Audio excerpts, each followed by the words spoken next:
Assalamualaikum warahmatullahi wabarakatuh.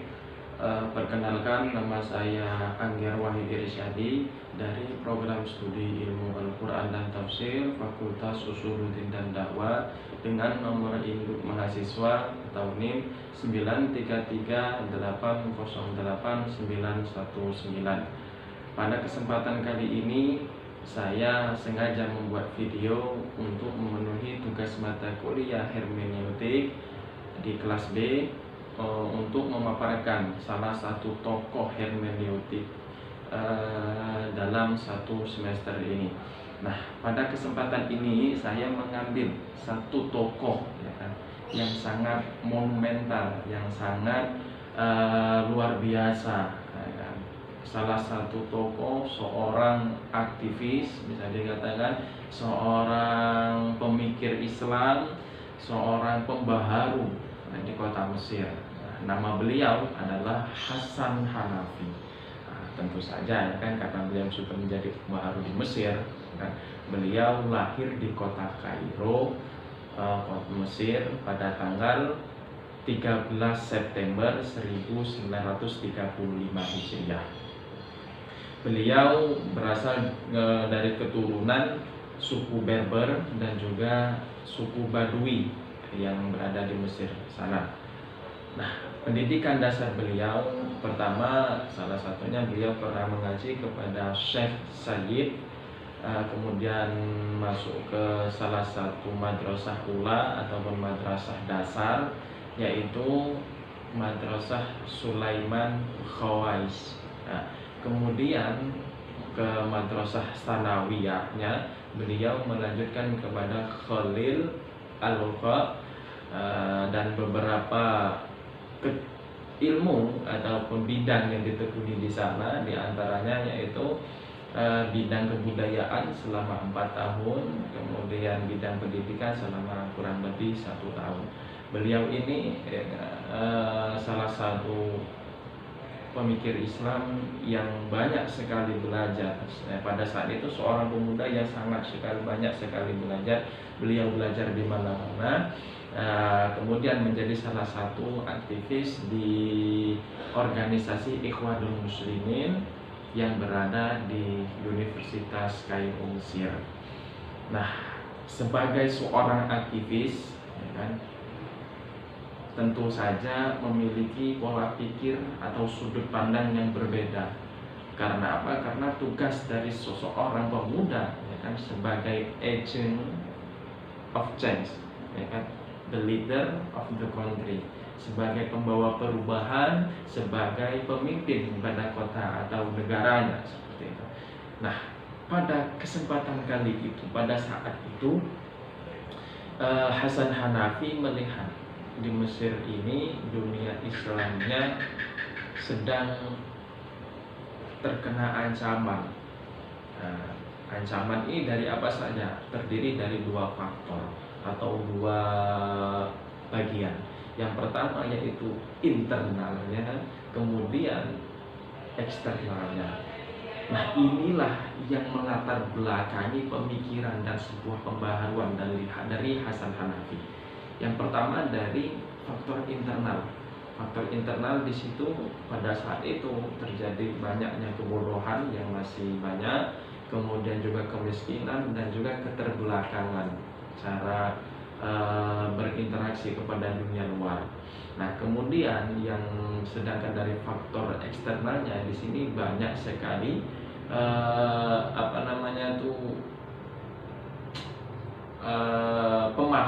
pemahaman dari luar itu yang masuk ke Mesir. Di antaranya itu Zionisme, kemudian imperialisme, kemudian juga kapitalis. Nah, melihat sedemikian rupa, akhirnya Hasan Hanafi berusaha untuk bangkit, berusaha untuk membuat pembaharuan. Akhirnya beliau mencetuskan 3 pilar. Yang pertama yaitu revitalisasi khazanah Islam klasik. Maksudnya menanamkan lagi jiwa-jiwa keislaman yang telah diajarkan para ulama salafus soleh.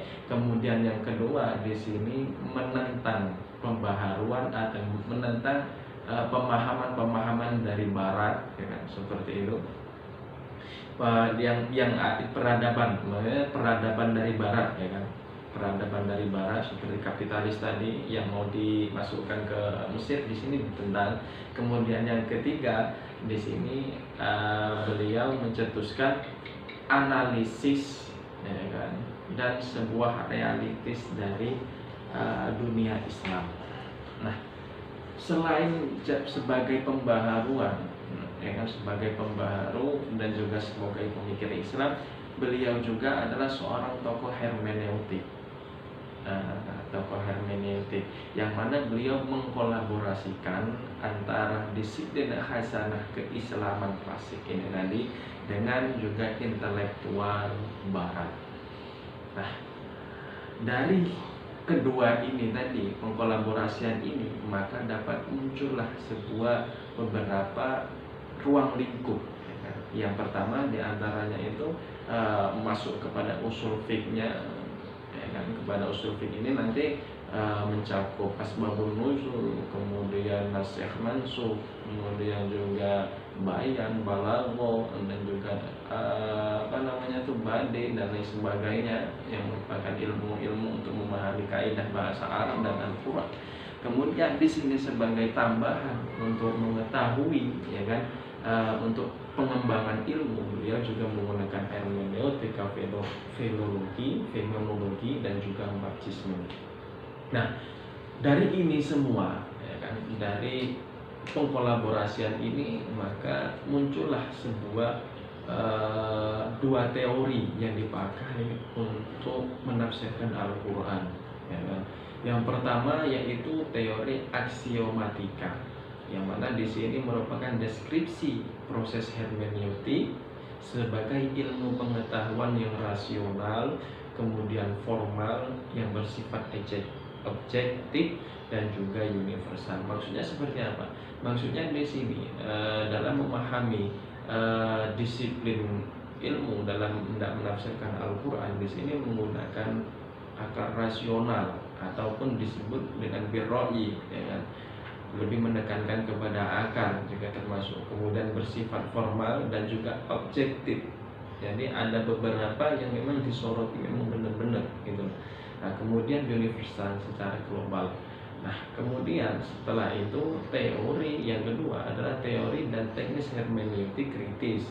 Nah, yang mana prasyarat sebelum kita menemukan atau mendapatkan sebuah pemahaman yang baik, kita harus mengetahui, ya kan, sejarah ataupun bentuk ataupun historis daripada teks itu sendiri.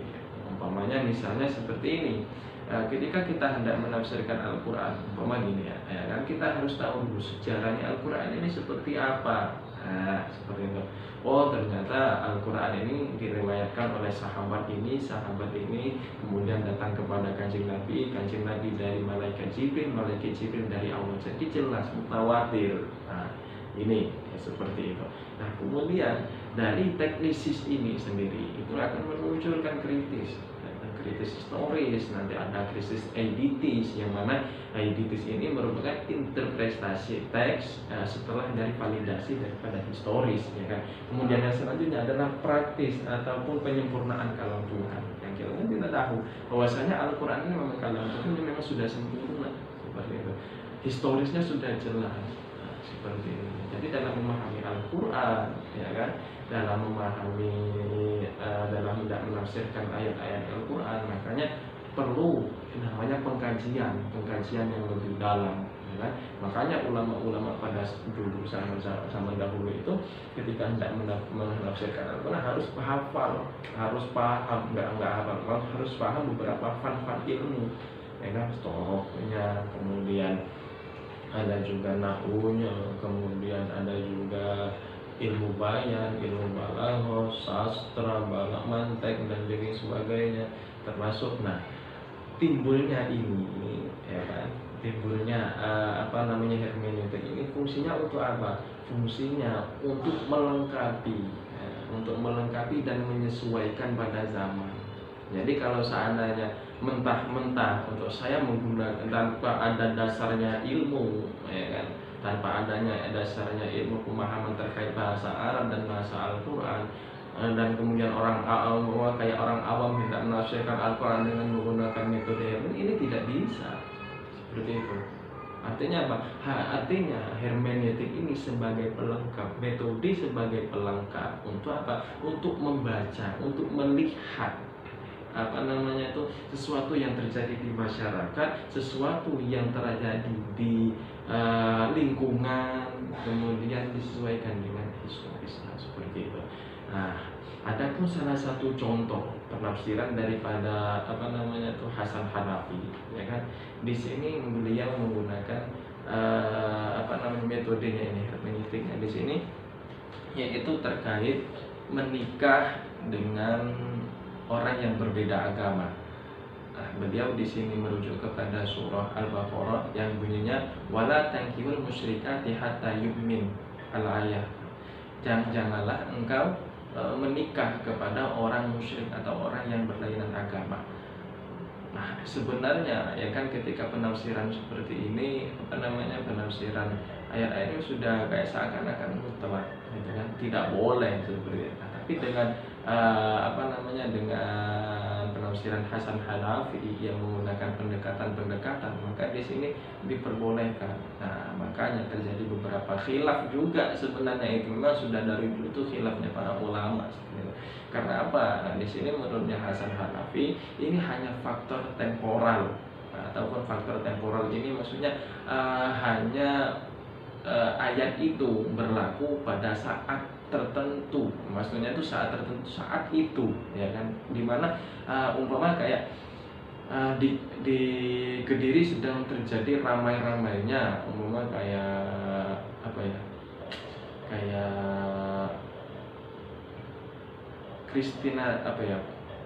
kristenisasi ya, ataupun seperti apa yang dilarang dan lain sebagainya itu kan. Nah, ini kalau saatnya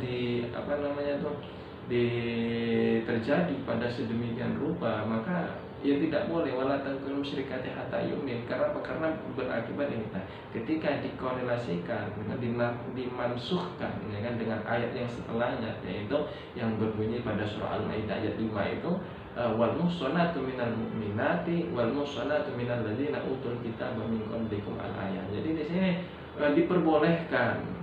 diperbolehkan untuk menikah kepada orang-orang perempuan mukmin pertama, kemudian perempuan ahli kitab. Artinya apa? Ya berbeda agama, ya kan? Tetapi dengan syarat beberapa tertentu. Antaranya yang di sini kan yang memberikan mas kawin, kemudian yang kedua yaitu tidak untuk gundik, kalau dalam bahasanya di dalam Al-Quran itu gundik, maksudnya itu tidak dijadikan sebagai takutnya ketika ini hanya terjadinya perzinahan seperti itu. Nah, kemudian senantiasa memberi nafkah kepada yang dinikahi. Nah, mungkin seperti itu. Jadi di sini menurutnya Hasan Hanafi, ayat yang pertama itu memang berlaku pada saat itu, ya kan, karena sesuatu yang telah terjadi pada saat itu. Kemudian ketika ada dimansuhkan lagi kepada ayat yang setelahnya, ternyata boleh, hukumnya boleh, tapi dengan memenuhi kriteria dan syarat seperti itu contohnya. Nah, menurut analisis saya ya kan, terkait pemikiran Hasan Hanafi ini, yaitu ada baiknya dan juga ada buruknya juga ya sebenarnya. Karena semua orang itu pasti ada kelemahan dan kelebihan.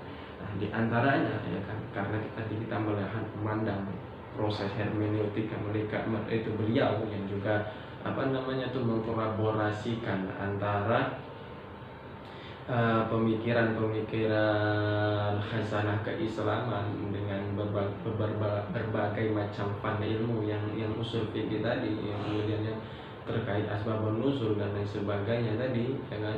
Kemudian dikolaborasikan dengan pemikiran cara berpikirnya orang barat, maka di sini boleh-boleh saja, bagus juga. Karena apa? Karena hermeneutik di sini untuk pengembangan cara berpikir seperti itu. Nah, kemudian untuk sisi kurangnya mungkin ya, kalau menurut saya di sini beliau ini terlalu liberal, terlalu radikal banget ketika dalam menafsirkan Al-Quran. Jadi sebenarnya ini juga kan ketika hanya beberapa persyaratan yang tidak terlalu ini tadi, ketika disalahgunakan oleh teman-teman atau oknum yang hanya mencari kesempatan dan untuk kesenangan belaka, di sini maka tidak terlalu bagus untuk dipakai gitu kan. Tapi kalau seandainya memang ada pas ya kan pada saatnya, kemudian pada sesuatu kebutuhan atau darurat dan lain sebagainya, maka boleh-boleh saja. Tapi pada dasarnya lebih baik ya kan, lebih baik ketika orang ketika menikah ya kan dengan sesama agama ya kan. Karena apa? Karena tujuan menikah itu ya kan untuk mendapatkan ridho Allah Subhanahu wa taala. Nah, adapun ketika hendak menikah dengan orang yang berbeda agama, di sini ya ditarik dulu agar mau minta bisa masuk ke agama Islam. Nah, mungkin cukup sekian pemaparan dari saya terkait tokoh Hasan Hanafi. Jika banyak kurang dan salahnya saya mohon maaf. Kepada Allah saya mohon ampun. Saya akhiri. Wassalamualaikum warahmatullahi wabarakatuh.